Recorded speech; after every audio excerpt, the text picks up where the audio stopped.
Kathy Griffin says that it is not prudent for anyone to have babies at all on this planet. Also interesting because Elon Musk seems to always be talking about the contrary, saying that we're going to go through population collapse and that we're on our way out. So this is what she said, and she said it on Blue Sky because if you want to know the worst place in the world, just remember Blue Sky is just 2017 Twitter in perpetuity, forever and ever until the end I feel of time. like it's Twitter 2017, but not only, but like with zero, like anyone else. There's nobody from the center or right. It's all leftist. It is. So it's like, I feel like that makes it like Reddit, doesn't it? Pretty much. Isn't Reddit full to the brim of leftists? I think I heard the other day that Serena Williams is married to the guy who created Reddit. Really? I guess. That's what I was reading. So this is what she says. She says, controversial take. It's not controversial. It's not where you are there. It may be controversial to us, kind of. But, you know, that's like saying on Reddit that not having kids is a good idea. It's literally the opposite of that. Like when people on X say, hot take, but it's usually not a hot take. Just my personal opinion. Controversial take. It's probably not the most prudent thing for us to continue to have babies at all on this planet. Not talking about anything should ever be enforced that would prohibit from having babies. Just don't see how the planet we have left is sustainable for them, she said. I would like one of these people to like cite said that some... again? Kathy Griffin. Jesus. Well, it tied into me with... Did you guys see the tweet from Neil deGrasse Tyson the other day where he was talking about why is it that when people successful people succeed, they thank God, but when they fail, they don't blame God? And the point I said was like, look, we want to be humble in victory and have humility. Like we want to be humble in victory and we want to take ownership of our losses. Yeah. Right. And that's a good policy. Like for everyone, that's a good policy. But it's like, why is there this return? Maybe it's just the election of Trump, but it's like we're seeing this return to like 2010 atheism and a bunch of nihilism. And maybe it's just because in my life personally right now, I'm going through like a bunch of big shifts in my real life. Like I'm getting married, moving on, we're looking to start a family, and you see all this stuff, and that's hopeful to me. And there's endless hope for the world, and you have to have that if you're not even just if you're going to have kids, but if you're going to commit to another person, you can't go through life in the type of mindset that it's all going to come crashing down. Children are a physical manifestation of hope. You don't have kids if you don't have hope for the future.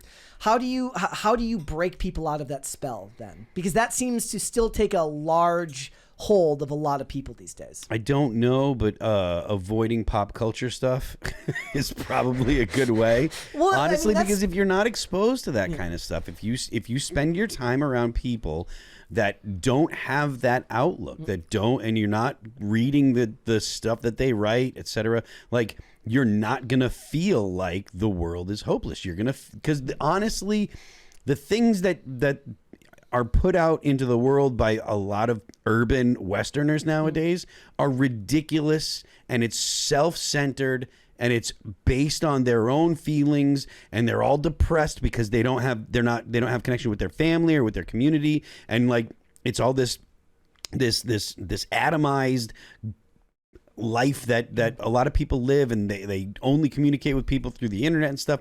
And if you go other places where like family's normal and people hang out in real life together, they just don't have the same sense. They don't have the same sense of doom. You don't see that in other places in the world. It's almost like it's an abstraction. Like a lot of people, it's like, oh, people are very different online than they are in the real world. It's like, oh, I met this guy. Like people have a persona online. And it's like, oh, I met him in real life and he was nothing like that. Mm-hmm. Well, that's all well and good, but that's not good if like your digital persona is telling everyone that the end is nigh and that there's no hope for anything. I mean, there's a reason that the phrase touch grass is so used so much, because the truth of the matter is people spend too much time reading things online that cater to their worries, as opposed to reading things online that cater to their hopes. Well, yeah. Do you remember when who was it, like John Krasinski or somebody started like a good news channel during COVID, and everyone's like, no, I mean that's a great idea, right? But the problem is those don't last very long, because like I remember Breitbart has like their own like good news section of the paper. I forget, it's called like Be Inspired or something. But let's face it, that's subsidized by the bad news section that keeps everyone coming back for everything. Absolutely. Like nobody, like the average person that has a good outlook on life doesn't read too much of the news. Yeah. They spend more time with their family. They spend more time with their community.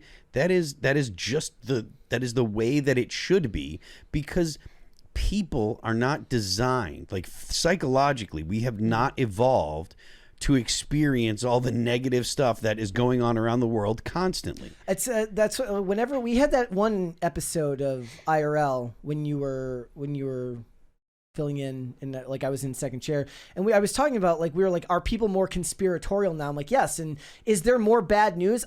There was probably always that amount of bad news. The difference was you didn't have a device in your pocket that categorized and gave you all of the bad news all over the world. You weren't hearing about, okay, was anybody alive? Like, were you hearing about IRA bombings in the U.S. on a regular, in Ireland, in America? No. Like, I wasn't alive at the time. Was that playing on the news? I guess maybe on the nightly news? Maybe, but the thing is, the news wasn't constant. You'd get 2 minutes of it. Exactly. And then you'd go on about your day. Now, you get 10,000 notifications on your phone of all of the awful things that are going on in the world. Who wouldn't be depressed? We got a $20 from Daniel J. Corica. My friend's rap group Villains shot their video for Beer and TV at my old house on Long Island. The video is on YouTube. Let's go. Let's go. Check it out. That's what I'm saying. You weren't designed. I wasn't designed. Nobody was designed to take in nothing but bad news all the time. Correct. And it's damaging to people. So I guess I can see where it comes from. Most of the time when it comes to these Hollywood elites, I tend to think it's just a certain level of elitism. Like they almost laugh at the idea of like trying to get the rest of the world to sterilize themselves in service of their own agenda because they're ideological pigs. But there was some responses to her post on Blue Sky, which I can imagine are just as bad. So this one says, Griffin's followers on Blue Sky overwhelmingly seem to agree. Both my kids, 28 and 23, said they are not having kids, which I have to say I'm happy about. I have 3 grandchildren and 2 cats and 1 dog, and that's good enough. So they're like, good, stop the bloodline. Yeah, like she said she's got 3 grandchildren. Yeah. So she's already got the grandchildren. Yeah. She's already got the things that she wants. So now the other ones you guys shouldn't have. It's just narcissism. It's so gross. Cats and dogs are better anyways, somebody says. Yeah. 2 billion humans is the current estimated capacity of our planet if we want to live sustainably. That's literally insane. Wrong. That's totally wrong. It's like 10 billion by current metrics, and that's not factoring in technology growth. Unfortunately, they continue. Unfortunately, our brains are hardwired to view procreation as a goal. We need to realize that it is a vestigial evolutionary quirk and start reducing our population. I love how you can just boil leftism down to, I am better than my own biology. I am better than science. They literally see it that way. Yeah, they are. Yeah. Idiots. I can't with it. And I guess maybe it's just because I think about it more. Like there was a time in my life, not to go personal, but like when my life was in disarray and I was a mess and I had not necessarily a nihilistic look on life, but pragmatically I had accepted that my life was this way and I didn't see a way out of it. Now, that didn't last forever, and thanks to a lot of different things coming together, I was able to get out of it. But I understand that that is true of a lot of people. But the thing is what it was for me was coming out of a bunch of bad choices. It was a poor life of my own design. And a lot of times this is the same thing for them. It may not be something like drug use or addiction or something like that. It's just an addiction to negative news and a cynical worldview. And it's very hard to bring people back to the world when the world is then in their pocket. Like we've talked endlessly about the examples where when somebody's in a cult, right? Like in like a physical place with a group of people, they would hire people to like get them out, to physically remove them from the situation, to try and deprogram them from the environment they were in because they're They are basically brainwashed into ignoring their family, ignoring their friends, isolating them. You can't do that now when somebody is brainwashed through their phone. Through bad news, when their worldview has been shaped by constant influx of negative information. And maybe in a lot of ways, the only way to do so is that you have to muscle up and get out of it yourself and grow as a person, whether that's through starting a family, finding a new purpose, through hobbies or work.